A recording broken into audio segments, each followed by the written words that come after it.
suap tambang ilegal yang menyeret kabar News anchor yang cantik, Cindy Sistiarani, terlihat menawan saat memoderasi dialog.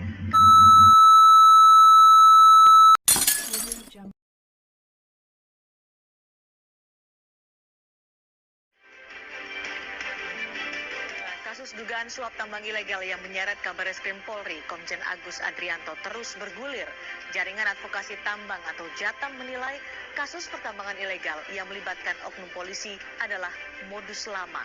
Lalu bagaimana komitmen bersih-bersih Polri dari mafia tambang? Sapa Indonesia Malam akan membahasnya secara lengkap. Begitu juga dengan rencana sejumlah negara tetangga yang ingin mendaftarkan kebaya ke UNESCO. Bagaimana sikap pemerintah atas rencana ini? Anda menyaksikan Sapa Indonesia Malam bersama saya, Cindy Sistiarani. Saudara, kinerja Polri masih menjadi sorotan di tengah terpaan kasus hukum Verdi Sambo yang menyita perhatian publik. Kini muncul kasus tambang ilegal yang diduga menyeret sejumlah petinggi Polri. Kasus demi kasus ini semakin membuat citra Polri semakin merosot.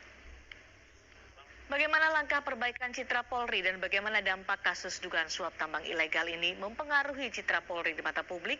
Kami akan bahas bersama Muhammad Jamil, Kepala Divisi Hukum Jaringan Advokasi Tambang atau Jatam, dan bergabung pula Ketua Harian Kompolnas Beni Mamoto. Selamat malam, Mas Jamil. Pak Beni. Selamat malam. Ya, selamat malam. Pak Beni, ini kan ramai soal dugaan Kapolri atau tudingan Kapolri menerima setoran dari tambang ilegal, tapi kemudian berkembang menjadi saling bantah.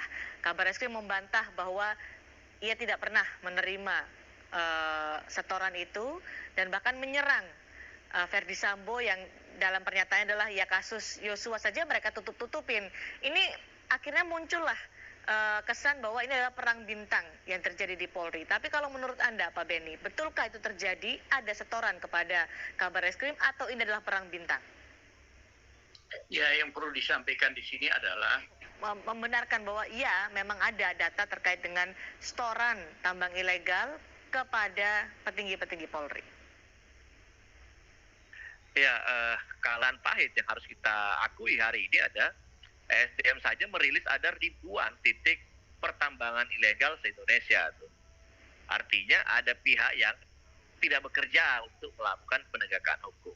Nah, kalau kemudian tidak bekerja untuk melakukan penegakan hukum, tentu ada upaya-upaya yang dilakukan untuk membungkam atau membuat si penegak hukum ini tidak bekerja.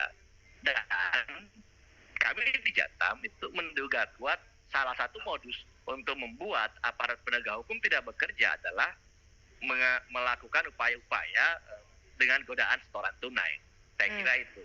Oke, tapi Jatam menemukan ada peran-peran oknum polisi dalam kasus tambang ilegal di Indonesia.